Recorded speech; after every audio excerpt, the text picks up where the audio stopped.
జరుగుతుంది Brahmanaidu. Right, thank you Sambasivarao.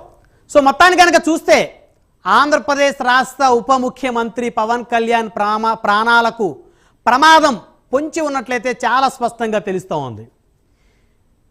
Janasena అధినేతగా ప్రస్థానాన్ని ప్రారంభించి ప్రస్తుతం ఆంధ్రప్రదేశ్కి ఉప ముఖ్యమంత్రిగా బలమైనటువంటి ఉప ముఖ్యమంత్రిగా పవన్ కళ్యాణ్ ఎదుగుతూ ఉన్నారు. అటు కేంద్రంలో ప్రధాని నరేంద్ర మోదీకి అత్యంత సన్నిహితుడిగా ముద్రపడ్డారు.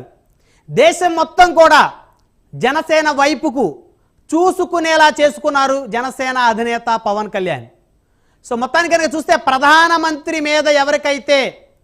ప్రధానమంత్రి మీద పగుందో, ఎవరికైతే భారతీయ జనతా పార్టీ మళ్ళీ ఈ దేశంలో అధికారంలోకి రాకూడదు అని చెప్పేసి పెద్ద ఎత్తున కోరుకున్న వర్గాలు ఏవైతే ఉన్నాయో అవన్నీ కూడా ఏకమై జనసేన అధినేత పవన్ కళ్యాణ్ మీద వారైతే గురిపెట్టినట్టయితే స్పష్టంగా అర్థమవుతుంది.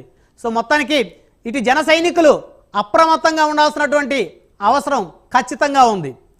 జనసేన అధినేత ప్రజావాణి కార్యక్రమానికి వేలాదిగా లక్షలాదిగా రాష్ట్ర వ్యాప్తంగా ఉన్నటువంటి ప్రజలందరూ కూడా సమస్యల కోసం జనసేన పార్టీ కార్యాలయం వద్దకి వేలాదిగా చేరుకున్న తరుణంలో సైతం కూడా చాలా అప్రమత్తంగా ఆ పార్టీ కార్యకర్తలే అధినేతకు రక్షణ కవచంలా ఉండాల్సినటువంటి పరిస్థితులు అయితే ఈరోజు ఏర్పడుతున్నాయని చెప్పేసి చాలా స్పష్టంగా చెప్పొచ్చు. సో మొత్తానికి కనుక చూస్తే సెల్ఫీల కోసం ఫోటోల కోసం పెద్ద ఎత్తున జనసేన అధినేతతో కరచాలనం చేయాలనుకునేటువంటి ఆయన అభిమానులందరూ కూడా అప్రమత్తంగా ఉండాలి, ఆయనకి రక్షణ కవచంగా ఉండాలని చెప్పేసి అందరూ కూడా కోరుకున్న పరిస్థితి ఉంది.